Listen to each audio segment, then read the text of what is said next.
Hello everyone. Thank you for joining me around the fireside tonight. My name is Joe, and I'm here to tell you a story. Well, two stories tonight. The first is a story of a fat little kitten and his sisters, of puddle-ducks and clothing, of getting dirty and not being fit to be seen. Our second story is of a darling old washerwoman, of a mysterious door in the side of a hill, and a very prickly encounter. Proudly presenting the tales of Tom Kitten and Mrs. Tiggy-Winkle, both by Beatrix Potter, in their original forms of 1907 and 1905 respectively. I grew up being told the tales of Peter Rabbit and his friends by both my mum and my nan when I was little. I have very fond memories of the pictures of all the animals and the adventures in the books, many of which I still have. And I'm really pleased that I can, in some way, continue this little family tradition of telling these marvellous stories to you. I really do hope you enjoy listening. If you do, please let me know by leaving a rating or a comment and subscribing to whatever platform you're listening on. You can also head over to our website, talesbythefireside.com, to see ways you can support the show, listen to every other episode, and join our mailing list. Now please, get comfortable, let go of the daylight, and join me for our stories.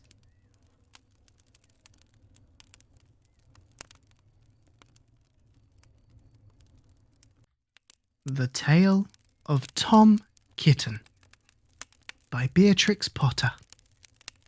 Once upon a time, there were 3 little kittens, and their names were Mittens, Tom Kitten, and Moppet. They had dear little fur coats of their own, and they tumbled about the doorstep and played in the dust. But one day, their mother, Mrs. Tabitha Twitchit, expected friends to tea, so she fetched the kittens indoors to wash and dress them before the fine company arrived. First, she scrubbed their faces, then she brushed their fur, then she combed their tails and whiskers. Tom was very naughty, and he scratched. Mrs. Tabitha dressed Moppet and Mittens in clean pinafores and tuckers, and then she took all sorts of elegant, uncomfortable clothes out of a chest of drawers in order to dress up her son, Thomas. Tom Kitten was very fat, and he had grown. Several buttons burst off. His mother sewed them on again. When the 3 kittens were ready, Mrs. Tabitha unwisely turned them out into the garden to be out of the way while she made hot buttered toast. "Now keep your frocks clean, children. You must walk on your hind legs.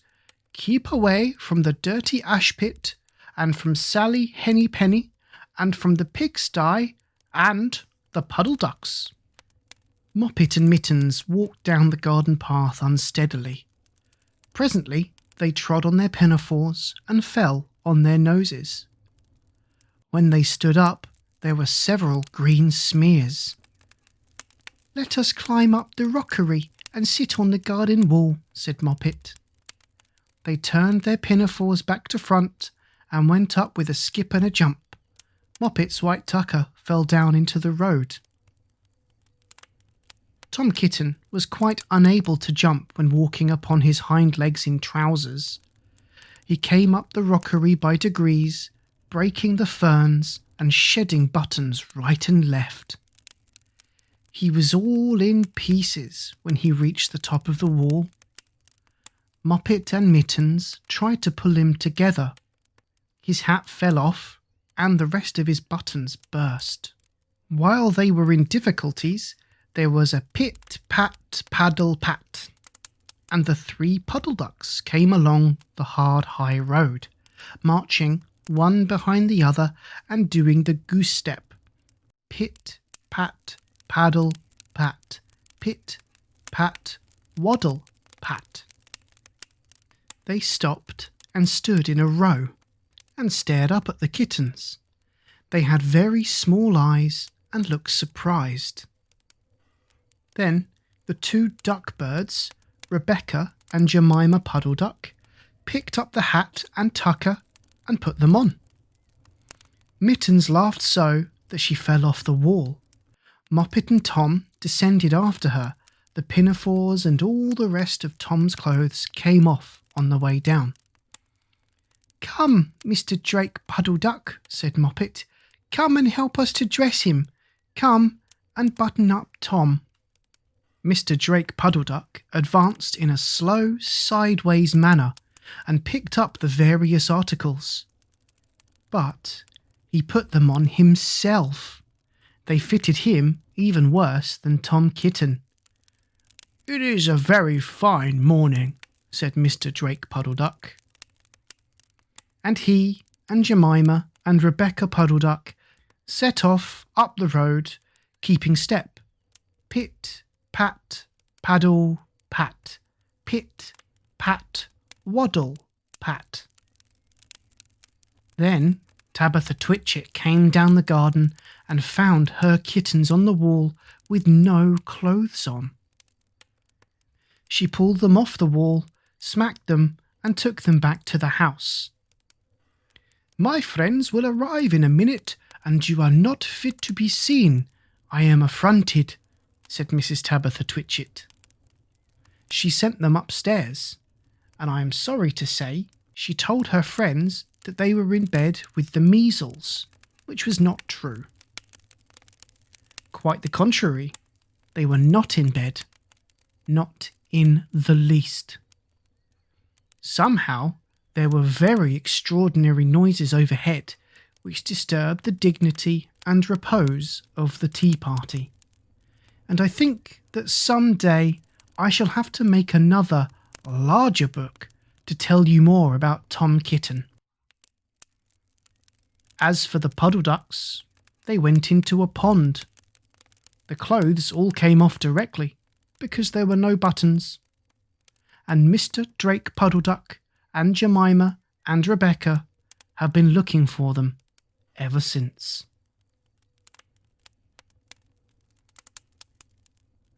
The Tale of Mrs. Tiggy-Winkle.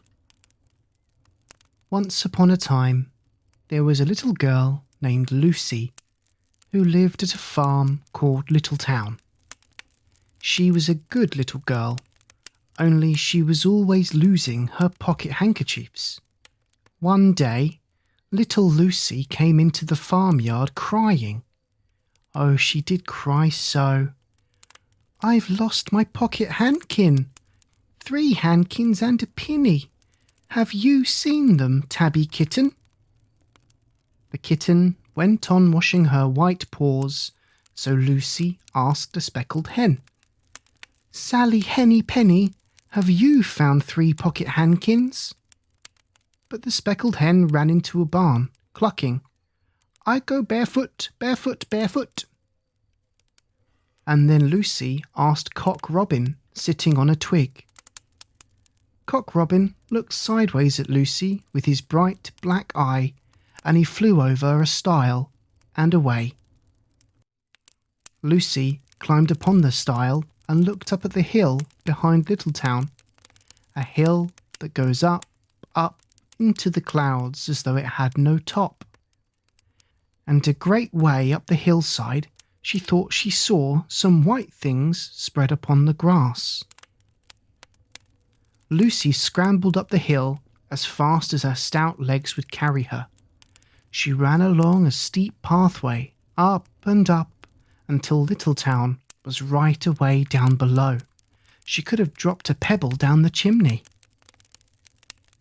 Presently she came to a spring, bubbling out from the hillside. Someone had stood a tin can upon a stone to catch the water, but the water was already running over, for the can was no bigger than an egg cup, and where the sand upon the path was wet, there were footmarks of a very small person. Lucy ran on and on. The path ended under a big rock. The grass was short and green, and there were clothes, props cut out from bracken stems with lines of plaited rushes and a heap of tiny clothespins, but no pocket handkerchiefs. But there was something else. A door, straight into the hill, and inside it someone was singing. Lily white and clean, oh, with little frills between, oh, smooth and hot, red rusty spot, never here be seen, oh. Lucy knocked, once, twice, and interrupted the song. A little frightened voice called out, "Who's that?" Lucy opened the door, and what do you think was there inside the hill? A nice, clean kitchen with a flagged floor and wooden beams, just like any other farm kitchen. Only the ceiling was so low that Lucy's head nearly touched it, and the pots and pans were small, and so was everything there. There was a nice, hot, singy smell, and at the table, with an iron in her hand, stood a very stout, short person staring anxiously at Lucy. Her print gown was tucked up, and she was wearing a large apron over her striped petticoat. Her little black nose went sniffle, sniffle, snuffle, and her eyes went twinkle, twinkle, and underneath her cap, where Lucy had yellow curls, that little person had prickles. "Who are you?" said Lucy. "Have you seen my pocket handkins?" The little person made a bob curtsy. "Oh yes, if you please 'em. My name is Mrs. Tiggy-Winkle. Oh yes, if you please 'em. I'm an excellent clear starcher." And she took something out of a clothes basket and spread it on the ironing blanket.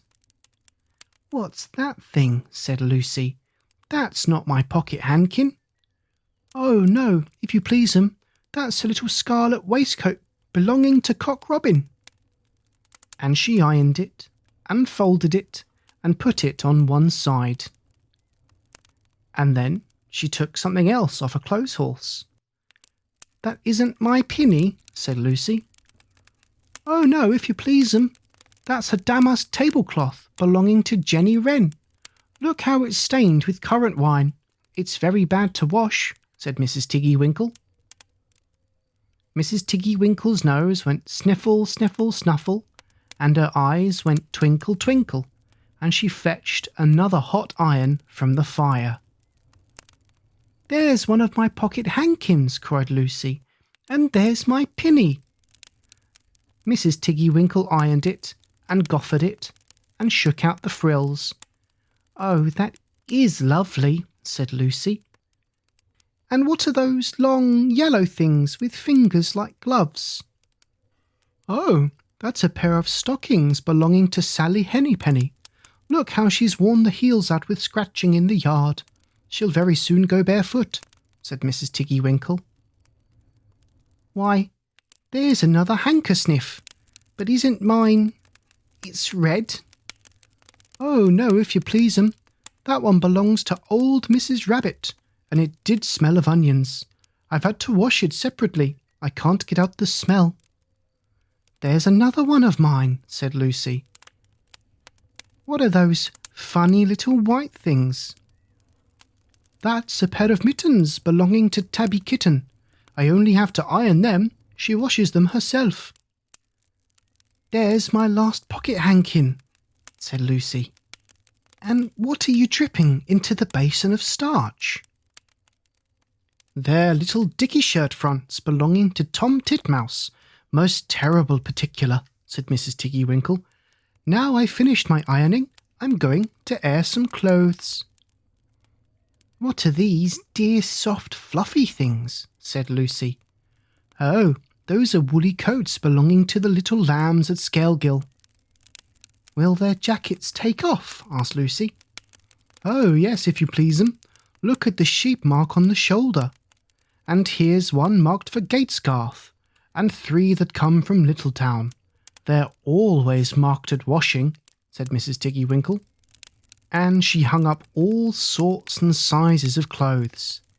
Small brown coats of mice, and one velvety black moleskin waistcoat, and a red tailcoat with no tail belonging to Squirrel Nutkin, and a very much shrunk blue jacket belonging to Peter Rabbit, and a petticoat, not marked, that had gone lost in the washing. And at last the basket was empty. Then Mrs. Tiggy-Winkle made tea, a cup for herself and a cup for Lucy. They sat down before the fire on a bench and looked sideways at one another. Mrs. Tiggy-Winkle's hand, holding the teacup, was very, very brown and very, very wrinkly with the soap suds. And all through her gown and her cap there were hairpins sticking wrong end out, so that Lucy didn't like to sit too near her. When they had finished tea, they tied up the clothes in bundles, and Lucy's pocket handkerchiefs were folded up inside her clean pinny and fastened with a silver safety pin. And then they made up the fire with turf and came out and locked the door and hid the key under the doorsill. Then away down the hill trotted Lucy and Mrs. Tiggy-Winkle with the bundles of clothes. All the way down the path the little animals came out of the fern to meet them. The very first they met were Peter Rabbit and Benjamin Bunny. And she gave them their nice clean clothes, and all the little animals and birds were so very much obliged to dear Mrs. Tiggy-Winkle. So that at the bottom of the hill, when they came to the stile, there was nothing left to carry except Lucy's one little bundle. Lucy scrambled up the stile with the bundle in her hand, and then she turned to say good night and to thank the washerwoman. But what a very odd thing! Mrs. Tiggy-Winkle had not waited either for thanks or for the washing bill. She was running up the hill, and where was her white frilled cap, and her shawl, and her gown, and her petticoat? And how small she had grown, and how brown, and covered with prickles! Why, Mrs. Tiggy-Winkle was nothing but a hedgehog. Now, some people say that little Lucy had been asleep on the stile.